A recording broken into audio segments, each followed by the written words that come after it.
to see this as a journey of your lifetime, not as like, okay, 3 months, 6 months, like I need a client, I need money.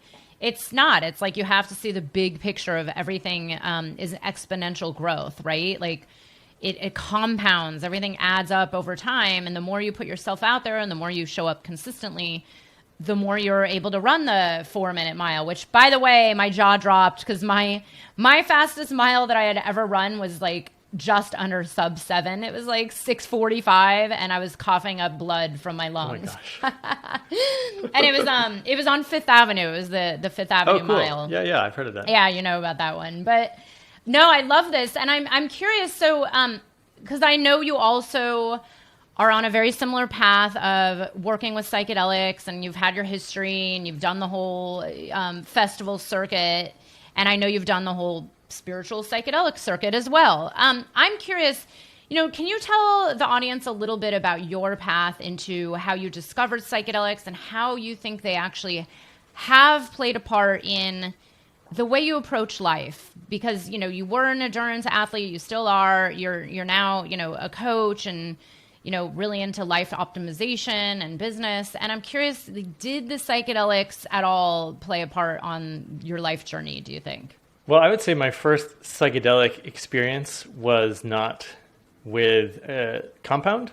So if we broadly talk about non-ordinary states of consciousness, I think then there's an experience. I was adventuring in the jungles of Bali, and I came across this 1,000-year-old, 1,200-year-old tree, which is very special. It's just like the tree in Avatar. It has multiple trunks meeting at 100 feet up. It's like I have the tree on my computer background right now. It's like such an important tree. But this gave me my first out of body astral projection experience. I touched the tree, and it was like an electric shock. It was like a whole different field, and it transported my consciousness to a different forest in sort of northwest China, Mongolia area. And it's right on the edge of where the Gobi Desert is sort of expanding into the forest.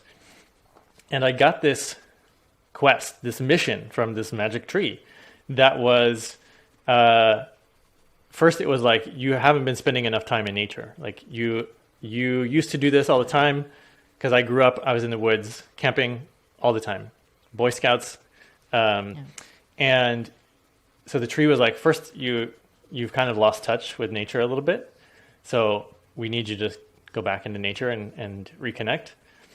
And then you need to start bringing leaders out into wilderness.